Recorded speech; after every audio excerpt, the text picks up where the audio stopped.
जयन्ती मङ्गला काली भद्रकाली कपालिनी दुर्गा क्षमा शिवा धात्री स्वाहा स्वधा नमोऽस्तुते।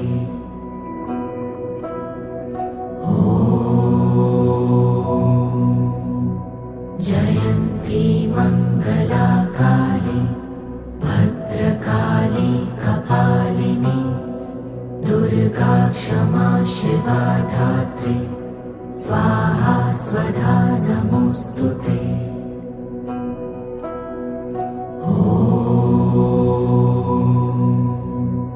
जयन्ती मङ्गला काली भद्रकाली कपालिनी दुर्गा क्षमा शिवा धात्री स्वाहा स्वधा